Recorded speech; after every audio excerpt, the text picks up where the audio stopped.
juga mulai merencanakan bisnis barunya dengan lebih hati-hati. Kali ini dia tidak terburu-buru dan lebih fokus pada perencanaan yang matang. Andi memutuskan untuk membuka usaha kecil-kecilan di rumahnya, yaitu toko online yang menjual produk-produk lokal. Dia bekerja keras untuk memasarkan produknya melalui media sosial dan platform e-commerce. Meskipun usaha ini tidak sebesar Cafe Harmony, namun Andi merasa lebih tenang karena dia bisa mengontrol pengeluarannya dengan baik. Seiring berjalannya waktu, usaha online Andi mulai berkembang.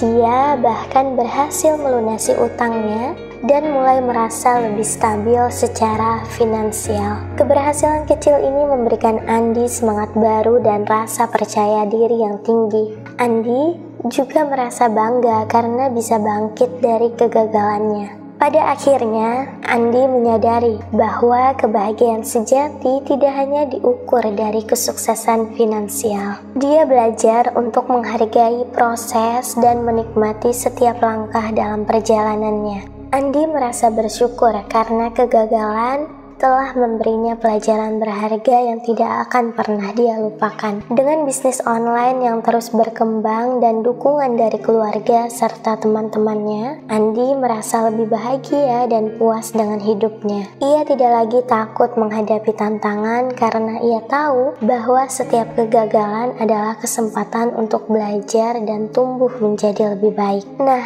kisah Andi adalah pengingat bahwa kegagalan bukanlah akhir dari segala. Setiap orang pasti pernah mengalami kegagalan dalam hidupnya, tapi yang terpenting adalah bagaimana kita bisa bangkit dan belajar dari kegagalan itu. Dengan tekad yang kuat, kerja keras, dan kemauan untuk belajar, kita bisa mengubah kegagalan menjadi kesuksesan yang lebih besar.